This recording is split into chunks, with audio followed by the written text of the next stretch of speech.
وبركاته. متابعين قناة غرزة وسنارة، اهلا بيكم. النهارده ان شاء الله هنعمل مع بعض الايس كاب دي، ايس كاب تريكو، غرز متعددة، منتهى الشياكة، شيك جدا وهتدفي جدا ان شاء الله. تمام، هي مقاسها حريمي يعني بناتي كده كبير، تمام، مش اطفالي. طبعا انت لو عايزه تعمليها اطفالي براحتك، بس المقاس اللي احنا هنعمله النهارده هيبقى حريمي. تمام، يا رب تعجبكم، وما تنسوش تعملوا لايك وشير وسبسكرايب للقناه وتفعلوا زرار الجرس عشان يوصل لكم كل جديد ان شاء الله. تعالوا نشوف كده مع بعض. نبدا بالادوات. اولا الخيط، هنستخدم خيط برنسس لوكس تويد. تمام، اللون ده هو لون روز منقوش. تمام، طبعا زي ما تحبي اللون اللي انت عايزاه او نوع الخيط اللي انت عايزاه، بس المهم يكون على الاقل الفتله دي. تمام، ابره دائريه رقم 4.5. بصوا، هو انا فضلت طبعا ان احنا نستخدم ابره قصيره مش طويله. شايفين حجم الكيبل بتاعها قد ايه؟ بالشكل ده هتبقى انسب كتير جدا من الابر اللي الكيبل بتاعها طويل او السلك بتاعها طويل. ليه؟ هنا مش هنحتاج نقسم عدد الغرز ونشد السلك ونقعد بقى نحاول نوصل ونعمل والكلام ده كله خالص. هنا عدد الغرز اللي احنا هنحطه يا دوب هيبقى على قد الحلقه، فهتمشي اكنك شغاله كله مع بعضه بتسلسل، من غير ما تشدي السلك ومن غير ما يتعبك ولا يضايقك. تمام، فدي تبقى مناسبه جدا لايس كاب هتعمليه، كم مثلا بلوفر او حاجه هتشتغليه، اي حاجه صغيره هتبقى مناسبه جدا ليها. تمام، انا هستخدم 4.5. هنستخدم كمان ستيتش ماركر واحد بس، ده اللي انا محتاجاه، مقص وابره تنظيف. تمام، تعالوا نشوف مع بعض هنبتدي ازاي.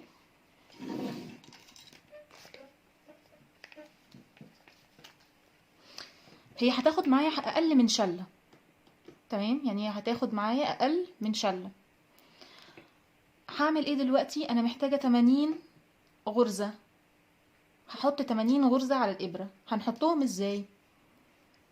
انا بجيب الخيط بالشكل ده وبلفه على الابره عادي خالص عشان احسب عدد الغرز اللي انا محتاجاها هتاخد قد ايه خيط. تمام، هعمل كده واحد، يعني ادي اهو لفه، التانية 3 4 5، ندخلهم كده نوسع نفسينا، 6 7 8 9 10 11 12 13 وهكذا لغايه لما اوصل ل80 غرزه. تمام، هعملهم وارجع لكم على طول. دلوقتي عرفت انا هقف لحد فين في الخيط بتاعي عشان يبقى معايا 80 غرزة. هعمل ايه دلوقتي؟ هعمل عقدة بداية زي بتاعة الكروشيه بالظبط. هعمل ازاي؟ هعمل حلقة كده على ايديا اهو بالشكل ده، حلقة. تمام، وهجيب الخيط من ورا كده، من ورا الحلقة اللي انا عملتها بالشكل ده. خلاص، وهسحب الخيط اللي في النص ده، هسحبه اهو كده وهشد الطرفين بالشكل ده. عملت معايا حلقة، هدخلها في الابره وهضيق الخيط بتاعي. عملت حلقه على الابره. دلوقتي هحط بقى، هعمل الكاست اون او هحط الغرز البدايه او سطر البدايه على الابره. هعمل ايه؟ ده الحرف القصير اهو، الخيط القصير اللي عندي، وده بقيه الخيط اللي واصل بالشله.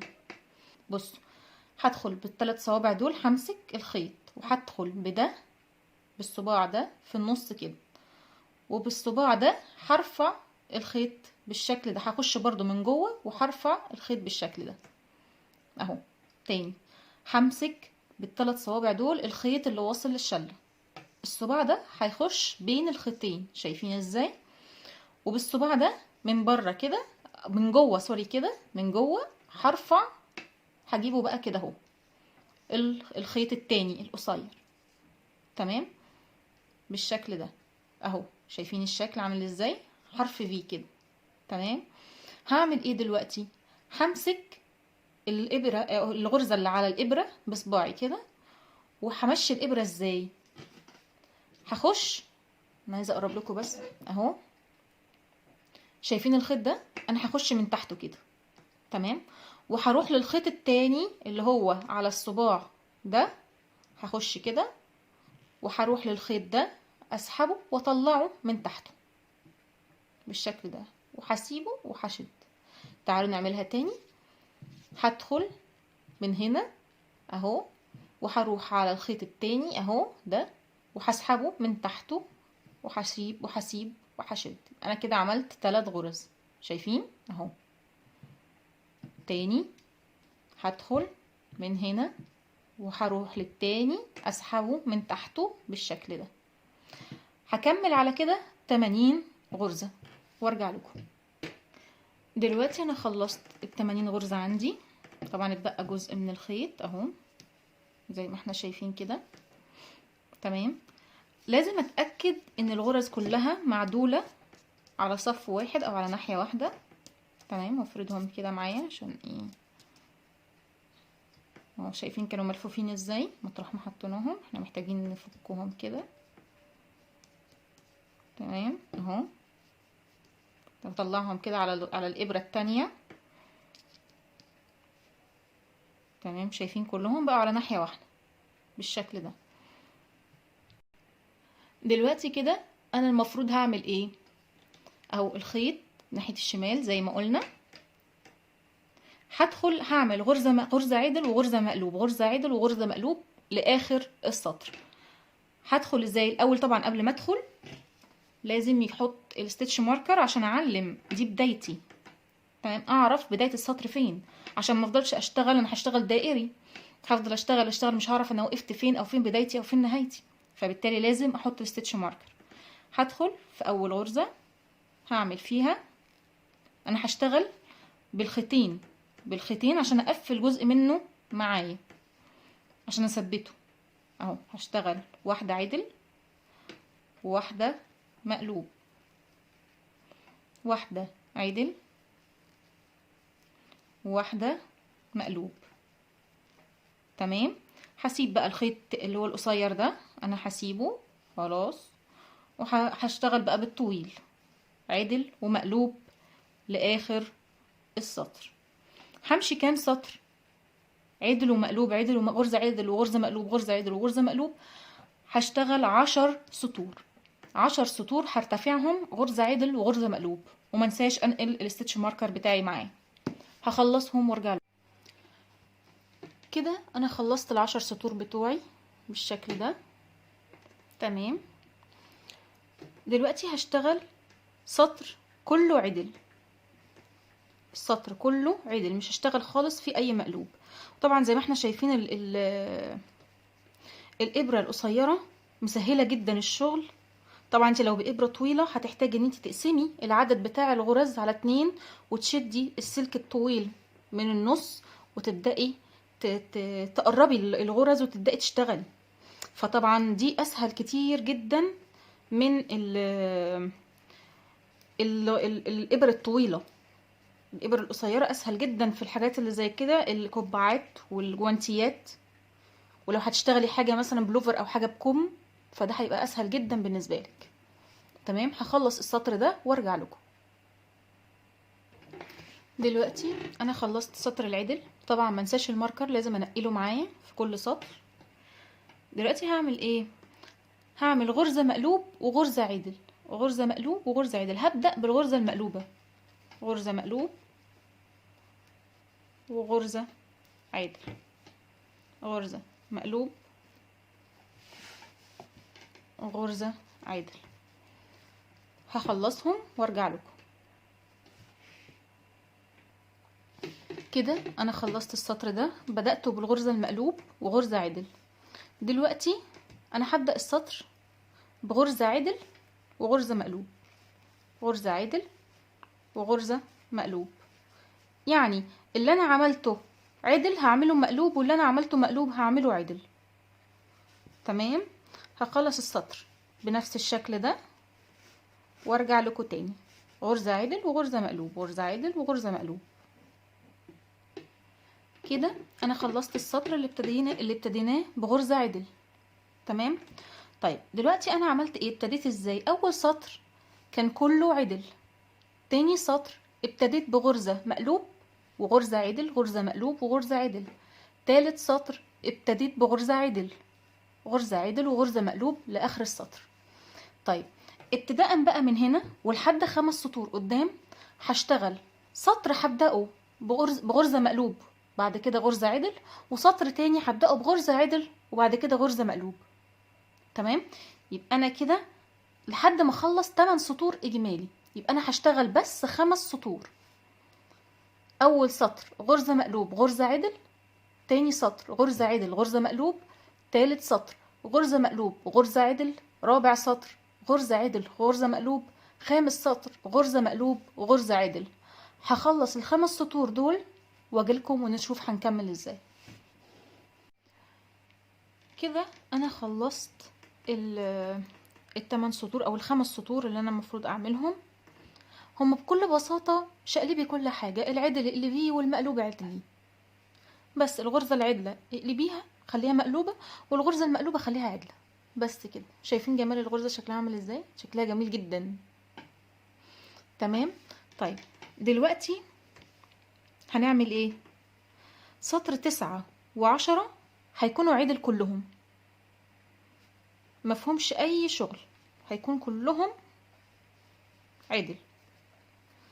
تمام. سطرين هخلصهم وارجع اقول لكم نعمل ايه. كده انا خلصت السطرين العدل اللي المفروض اشتغلهم. هعمل ايه بقى في السطر ده؟ هشتغل واحدة عدل. تمام. بعد كده حصلت غرزة، بس حصلتها ازاي؟ الخيط ده عادة احنا مخلينه ورا عشان احنا بنشتغل غرز عدل، لا احنا هنجيبه قدام اكننا هنشتغل غرزة مقلوب، وهدخل في الغرزة دي اكني هدخل فيها هشتغلها غرزة مقلوبة اهو بالشكل ده وسلكتها. بعد كده هرجع الخيط تاني لقدام بالشكل ده وهشتغل 3 غرزة عدل، 1 2 3 غرزة عدل. بعد كده هعمل نفس الحركة تاني، هجيب الخيط على قدام وهدخل في الغرزة اكني هشتغلها مقلوب وهسحبها من غير ما اشتغلها، وارجع الخيط تاني لورا وهشتغل 3 عدل، 1 2 3. ونفس النظام هجيب الخيط على قدام، هدخل في الغرزة اكني هشتغلها مقلوب واسلتها من غير ما اشتغلها، وارجع الخيط تاني لورا واشتغل 3 عدل، 1 2 3. وهكذا لاخر السطر. تكرار بقى ده لاخر السطر. هشتغل 3 عدل وهسلت غرزة من الخيط هجيبه قدام، اسلت الغرزة اكني هشتغلها مقلوب وارجع الخيط تاني لورا، بعد كده اشتغل 3 عدل تاني لاخر السطر. كده السطر ده هينتهي معايا ب2 غرزة عدل. تمام. دي الغرزة اللي انا سلتها من غير ما اشتغلها هينتهي ب2 عدل. وعندي بداية السطر اللي انا كنت اشتغلتها واحدة عدل، فبالتالي هيبقى 3 عدل وواحدة مسلوتة، نفس الترتيب بتاع الشغل بتاعي زي ما هو ماشي. تمام. دلوقتي سطرين اللي هو سطر 12 و13 هشتغلهم كلهم عدل من غير اي حاجة، ولا حسلت ولا هقلب ولا اي حاجة. هشتغل سطرين عدل وارجع لكم. خلصت سطرين العدل. دلوقتي السطر رقم 14 هيبقى تكرار للسطر رقم 11، بس الفرق ان البداية هبدأ ب3 عدل، 1 2 3. تمام. وحسلت الغرزة بنفس الطريقة اللي كنت بسلت بيها الاول. هجيب الخيط لقدام وحسلت اكني هشتغلها مقلوب بس مش هشتغلها، وهرجع الخيط تاني قدام وهشتغل 3 عدل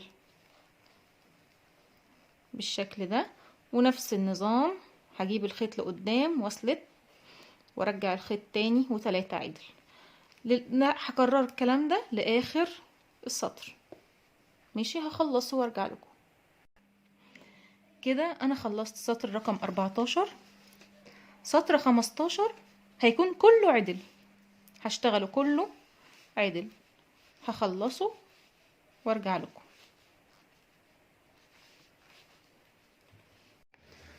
كده انا خلصت السطر رقم 15. سطر رقم 16 هيبقى واحدة مقلوب وواحدة عدل.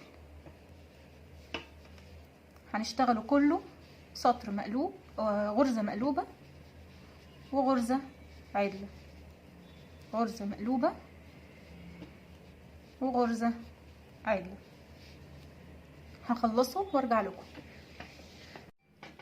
كده خلصنا السطر رقم 16 اللي كان واحد مقلوب واحد عدل. سطر رقم 17 كله عدل، كله عدل. هخلصه وارجع لكم. كده خلصت سطر رقم 17. دلوقتي من السطر رقم 18 لحد السطر رقم 23 هيبقى تكرار لسطر رقم 16 و17. يعني سطر 18 هيبقى واحد عدل واحد مقلوب، سطر 19 هيكون كله عدل، كله غرز عدلة. سطر 19 سطر 20 هيكون واحد مقلوب وواحد عدل.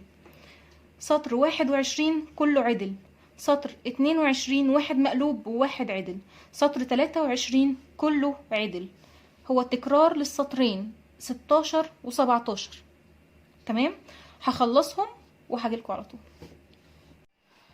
دلوقتي خلصت السطر رقم 23 اللي كان كله غرز عدلة. تمام. سطر رقم 24 كله غرز مقلوبة، هشتغله كله غرز مقلوبة. هخلصه وارجع لكم. سطر رقم 25 هعمل فيه واحد غرزة مقلوب وحصلت غرزة زي ما انا سلتت قبل كده، بس المرة اللي فاتت سلتناه والخيط ناحيتنا احنا، صح؟ لا، المرة دي هنسلت الغرزة، هنرجع الخيط كده الناحية التانية تبقى بعيدة عنا، وهنسلت الغرزة برضو اكننا هنشتغلها مقلوب، بس احنا مش هنشتغلها طبعا، وهنرجع الخيط تاني. تمام. وهنشتغل واحد غرزة مقلوبة والخيط هرجعه لورا، وحصلت الغرزة اكني هشتغلها مقلوب، وهرجع الخيط تاني قدامي وهشتغل واحدة مقلوب تاني. حصلت الغرزة ازاي؟ الخيط هرجعه لورا وهدخل في الغرزة اكني هشتغلها مقلوب، بس انا طبعا مش هشتغلها، حصلتها بس، وهرجع الخيط ناحيتي كده تاني وهشتغل غرزة مقلوبة. هستمر على كده، هشتغل غرزة مقلوبة وغرزة حصلتها والخيط للخلف لغاية اخر السطر. سطر رقم 26 هشتغل غرزة عدل والخيط زي ما هو للخلف حصلت الغرزة. بعد كده هشتغل غرزة عدل وحصلت غرزة، اكيد هدخل برضو فيها اكني هشتغلها مقلوب، بس طبعا مش هشتغلها حصلتها، وهشتغل غرزة عدل وحصلت غرزة بنفس الشكل. هشتغل غرزة عدل وحصلت غرزة لآخر السطر. سطر رقم 27 هشتغله كله غرز مقلوبة، كله مقلوب، مش هسلت اي حاجة، هشتغل كله مقلوب. سطر رقم 28 الخيط هيبقى للخلف. تمام. وحصلت غرزة بالطريقة خلاص بقى اللي احنا اتعلمناها. تمام. وهرجع الخيط تاني وهشتغل غرزة مقلوب. الخيط هوديه للخلف تاني، حصلت غرزة، وهرجع الخيط للأمام وهشتغل غرزة مقلوب. هرجع الخيط للخلف، حصلت غرزة، وهرجعه للأمام وهشتغل غرزة مقلوب لآخر السطر. سطر رقم 29 حصلت غرزة برضو والخيط للخلف،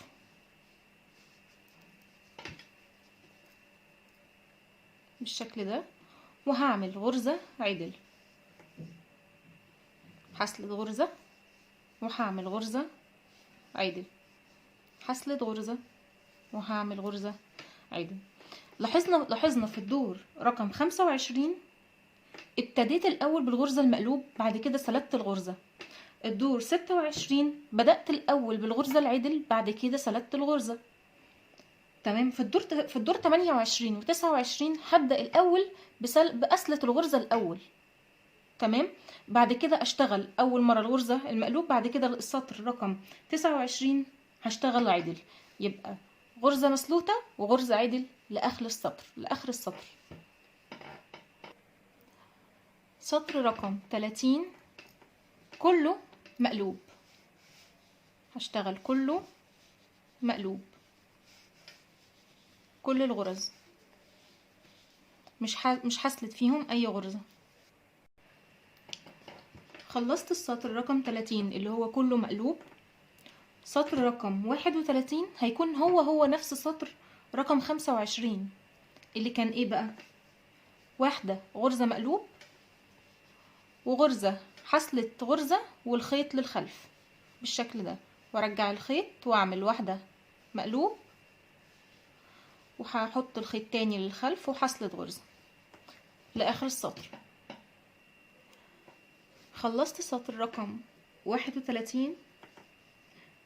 سطر رقم 32 هو نفس سطر رقم 26 اللي هو ايه؟ غرزة عدل وحسلت غرزة والخيط للخلف. طبعا احنا عارفين الخيط للخلف يعني اللي هو الناحية اللي بعيدة عني كده اسمه الخيط للخلف. تمام. هشتغل غرزة عدل وحسلت غرزة زي ما احنا عارفين. تمام. اشتغل غرزة عدل وحسلت واحدة. كده خلصت السطر رقم 32. بصوا انا عايزة اوريكم الغرزة بقت عاملة ازاي. شايفين في وسط الغرز المقلوبة بقت اتكون حرف في. شايفين شكله عامل ازاي؟ شايفين؟ استنيت شوية لما نخلص السطور بتاعة الغرزة عشان اقدر اوريها لكم، لان اغلب غرز التريكو ما بيبانش شكلها غير بعد كذا سطر. بصوا شكلها عامل ازاي. الشكل شيك جدا جدا، ولسه لما تخلص حاجة في منتهى الجمال. تمام. تعالوا نكمل. السطر رقم 33 هيبقى كله مقلوب، كله مقلوب من غير اي سلت غرز او غرز عدلة، كله مقلوب. تمام. هخلصه وارجع لكم. سطر رقم 34 هشتغله كله غرز عدلة، هشتغله كله عدل بالشكل ده. هخلصه وارجع لكم. كده خلصت السطر رقم 34. تمام. من السطر رقم 35 للسطر رقم 41 نفس الاسطر من 2 ل 8. تعالوا نفتكرهم كده مع بعض. سطر رقم 35 هيكون ازاي؟ واحد غرزة مقلوبة وواحد غرزة عدلة، واحد غرزة مقلوبة وواحد غرزة عدلة. تمام. وهكذا لآخر السطر. يبقى كده عندي سطر رقم 35 واحد غرزة مقلوبة وواحد غرزة عدلة. سطر رقم 36 هيبقى العكس، هيبقى واحد غرزة عدلة وواحد غرزة مقلوبة. تمام. 37 واحد مقلوب واحد عدل، 38 واحد عدل واحد مقلوب، 39 هيبقى واحد مقلوب واحد عدل، 40 واحد عدل واحد مقلوب، رقم 41 هيبقى واحد مقلوب وواحد عدل. هخلصهم كلهم وارجع لكم. دول كده هيكونوا اخر اسطر في الارتفاع بتاع الايس كاب. دول كده هيبقوا اخر ارتفاع ثابت من غير تزايد او تناقص في عدد الغرز للايس كاب. هخلصهم وهجيلكم نشوف ازاي هنتناقص وهنقفل الايس كاب بقى. تمام. هخلصهم وارجع لكم.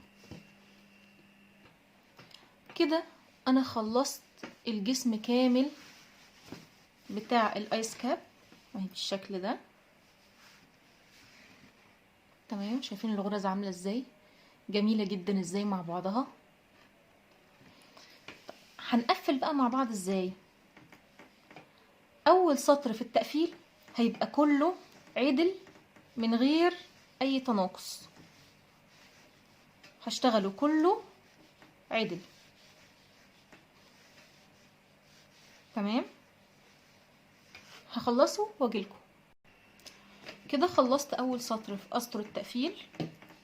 تاني سطر هشتغل 9 غرز عدلة، 1 2 3 4 5 6 7 8 9. وبعد كده هشتغل الغرزتين اللي بعديهم تناقص. هخش ازاي بقى؟ هدخل كده بس اوسعهم شوية عشان اعرف اخش عادي اكني بشتغلهم عدل، بس هشتغل الاتنين مع بعض بالشكل ده، الاتنين مع بعض تناقصت، وهكذا 9 عدل تناقص 9 عدل تناقص. هيبقى معايا في اخر السطر 3 غرز عدل، هشتغلهم عادي جدا.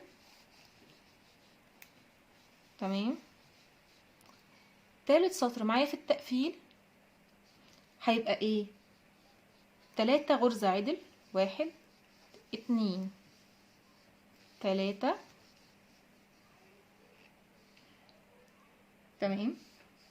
وحصلت غرزة والخيط للأمام، الخيط اهو قدامي، هتخش في الغرزة اكني هشتغلها مقلوب بس مش هشتغلها، حصلتها بس. وبعد كده هرجع الخيط تاني لورا اهو بالشكل ده، وهشتغل 3 عدل، 2 3 عدل.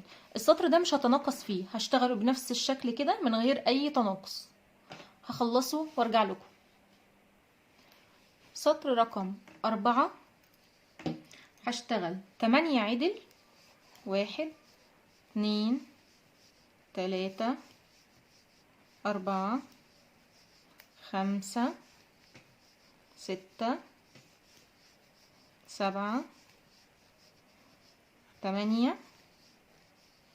تمام. تناقص، هتناقص في الاتنين اللي جايين برضو، هخش فيهم بالشكل ده اوسعهم، بعد كده ادخل اكني اشتغلهم عدل واشتغل الاتنين مع بعض عدل لاخر السطر.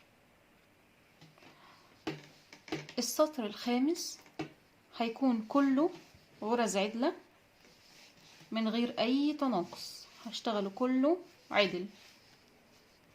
هخلصه وارجع لكم. سطر رقم 6 هشتغل غرزة واحدة عدل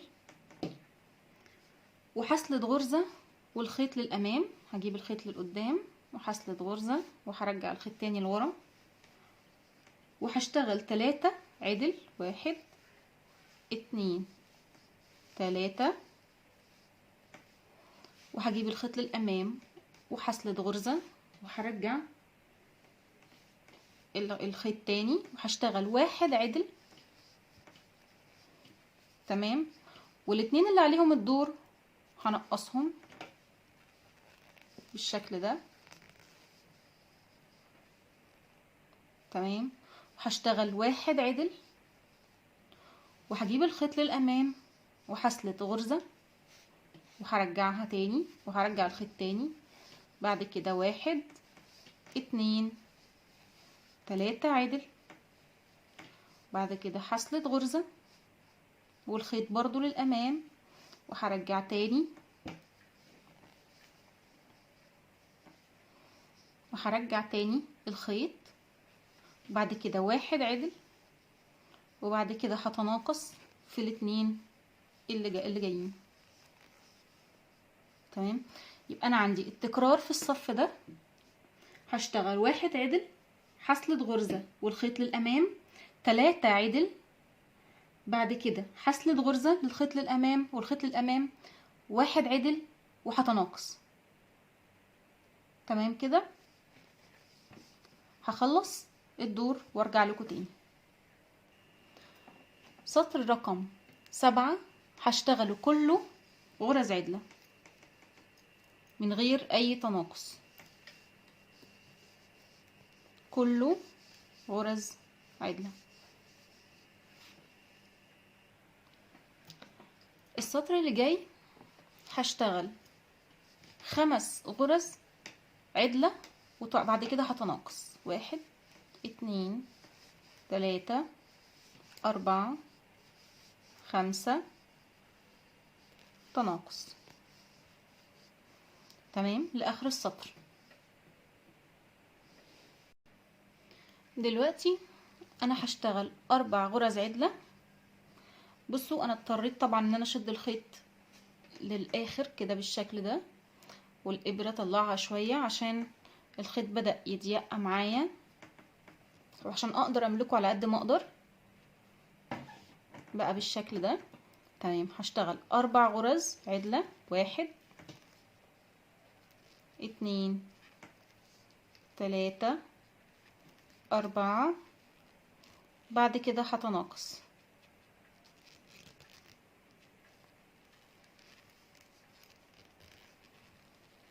1 2 3 4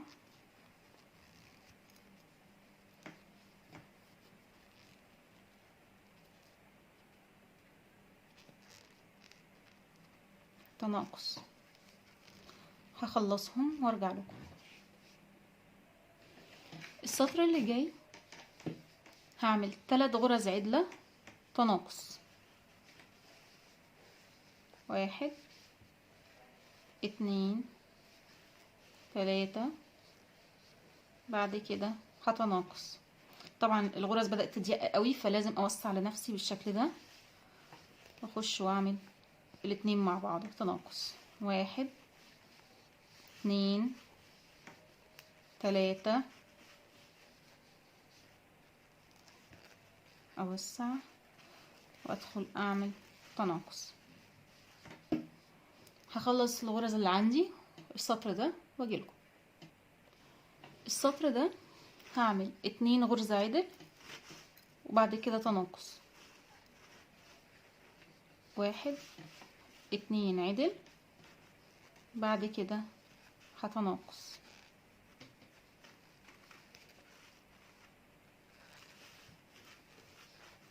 بالشكل ده، 1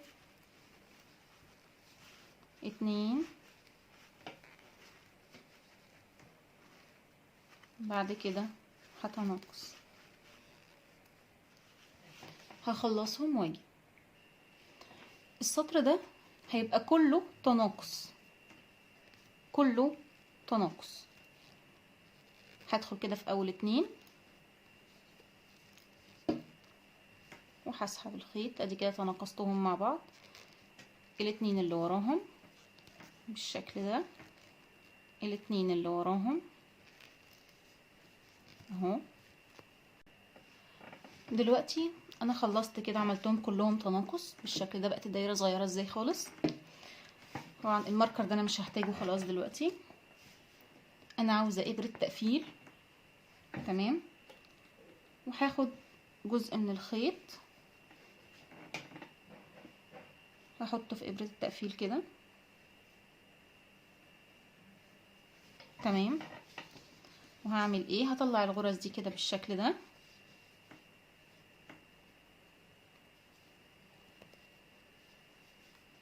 اهو، تمام. وهنقل الغرز دي على ابره التقفيل دي.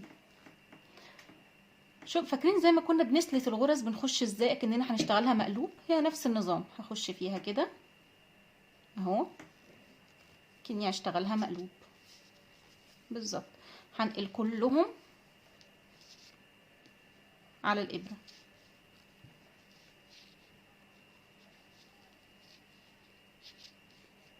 تمام.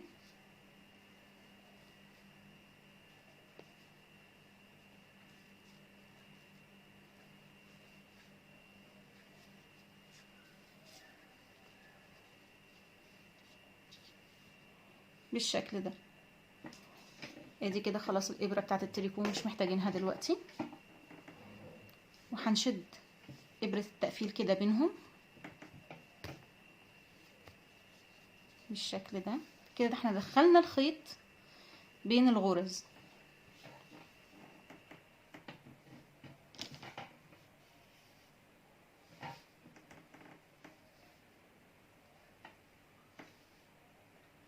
بالشكل ده. تمام. ادي كده عندي الخيوط اهي. تمام. دلوقتي انا محتاجه اعمل ايه؟ محتاجه اشد كده الخيوط دي مع بعض، وهقص الخيوط الطويله دي، شايفين اهي كده. تمام.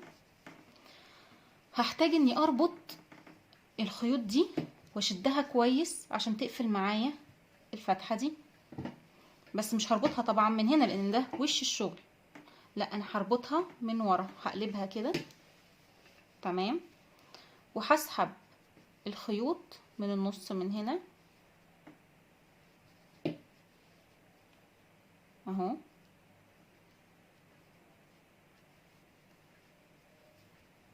اهو، وهشدهم بقى كده واحده واحده بالشكل ده، وهربطهم سوا.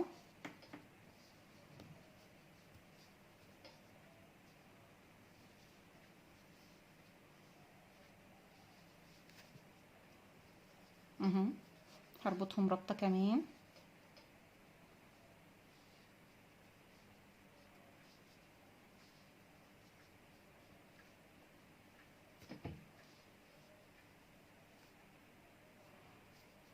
بالشكل ده. تمام. ربطتهم.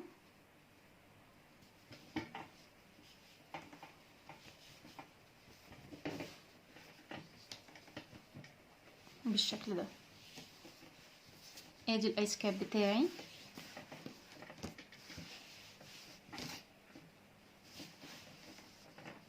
شايفين الشكل بقى عامل ازاي؟ الغرز في منتهى الجمال والروعه والشياكه، شيك جدا. تمام. هنشوف بقى مع بعض ازاي هنقفل الخيط، وازاي هنعمل كرة البومبو عشان نحطها فوق من هنا تبقى شكلها شيك كده وجميلة. دلوقتي بعد ما خلصنا الايس كاب كله، بصوا بقى شكله عامل ازاي. تمام. محتاجين بقى نقفل الخيوط بتاعتنا وهنعمل كرة البومبو. تعالوا نشوف بقى هنقفل الخيط ده ازاي. بإبرة تنظيف هدخل الخيط ده جواها، هضمه كده فيها.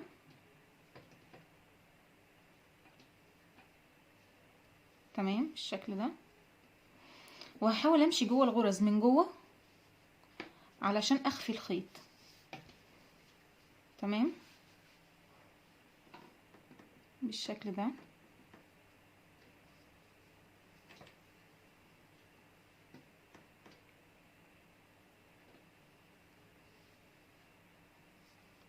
تمام كده. واخد بالي بحيث ان هي لو اتمطت ما يطلعش الخيط معاه.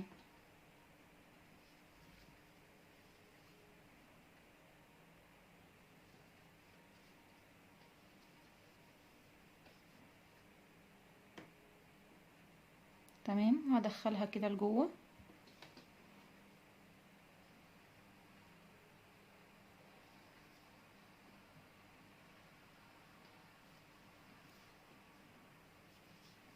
وافضل ادخل كده واطلع وادخل علشان اضمن ان هو مش هيفك معايا بالشكل ده. وبالمقص هقص الجزء اللي باقي منه اهو بالشكل ده.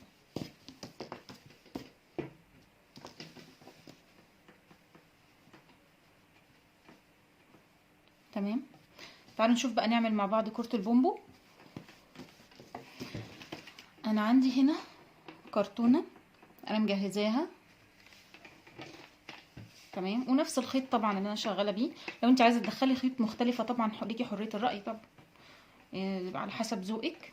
هاخد كده الخيط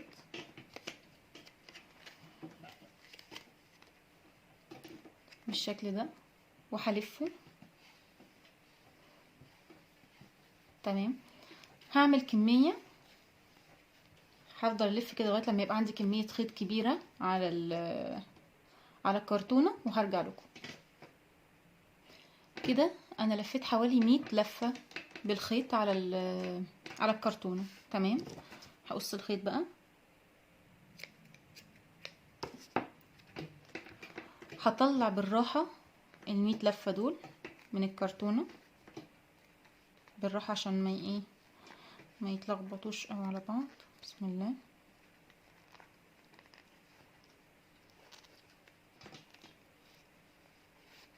اهو بالشكل ده، تمام. هجيب جزء من الخيط كده طويل، تمام. بصوا انا هحط اهو الخيط وهحط عليه كرة الخيط اللي انا عملتها دي، تمام. يبقى كده في النص كده تقريبا، خلاص. وهمسك بقى الخيطين وهربطهم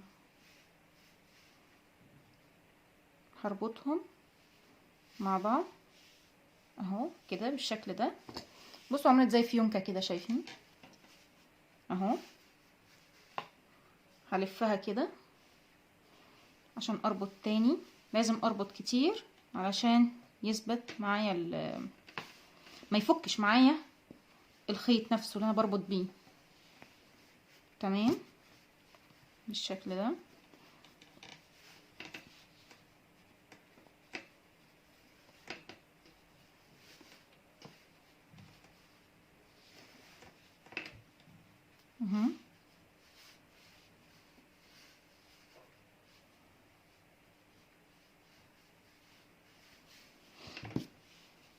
تمام، هربط مرة كمان عليها،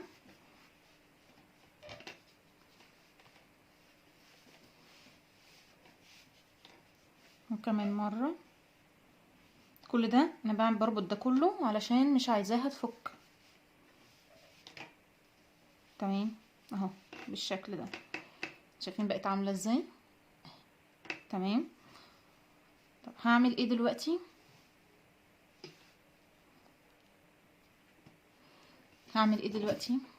بالمقص، وهدخل كل الحلق جوه كل الحلق ده وهقصه كده بالشكل ده. طبعا الخيط اللي انا ربطت بيه مش هقصه دلوقتي، انا محتاجاه ليه؟ عشان اثبته هثبت الكوره في الايس كاب منه، تمام. هنحتاج بقى نعمل ايه؟ هنسوي كل الخيط ده،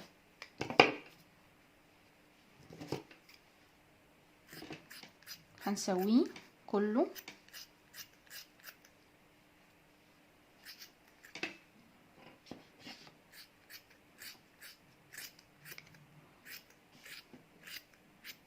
عشان تبقى الكوره كلها متساويه.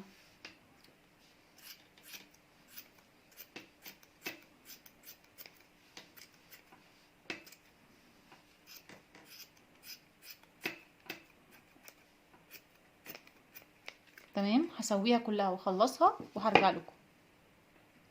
اهو بقى ده شكلها النهائي، تمام، بعد ما اتقصت. تعالوا بقى نشوف هنركبها ازاي في الايس كاب بتاعنا.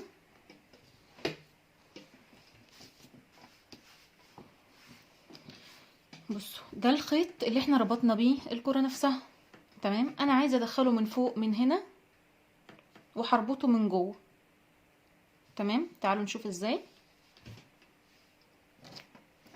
اول طرف بابره التابستري او بابره التقفيل، اهو دخلته في الابره بالشكل ده. تمام. وهدخله مش الاتنين في الفتحه اللي هي في النص دي اهي، مش هدخله في الفتحه اللي في النص، لا انا هدخله من هنا مثلا كده، من ناحيه من ناحيه واحده فيها ماشي، ومن جوه هسحب الخيط.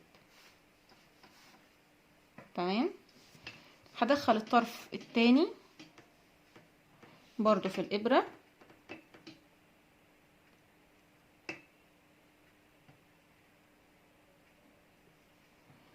تمام. وبرضو هدخله في الناحيه التانية، يعني انا دخلت من الناحيه دي مثلا الخيط الفتله الاولانيه، والناحيه دي هدخل التانية، ومن جوه هسحبه. تمام. هقلب بقى الشغل على الظهر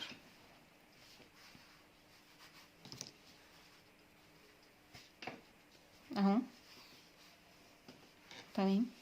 هاخد دول هربطهم بقى كده، وهشد كويس عشان تبقى مظبوطه اهو كده. هربط ربطه كمان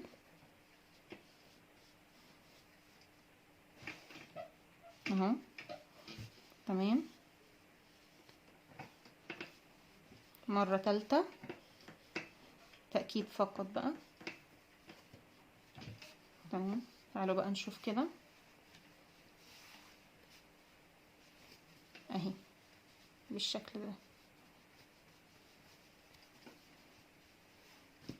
ده الشكل النهائي بتاعنا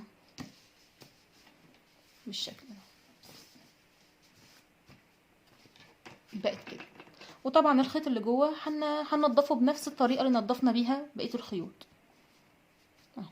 دي هتبقى الشكل النهائي كده بتاعنا. يا رب يكونوا عجبكم الفيديو وعجبتكم الطريقه وعجبتكم الايس كاب. لو عجبكم ممكن تعملوا لايك وشير وسبسكرايب للقناه، وتفعلوا زرار الجرس عشان يوصل لكم كل جديد. السلام عليكم ورحمه الله وبركاته.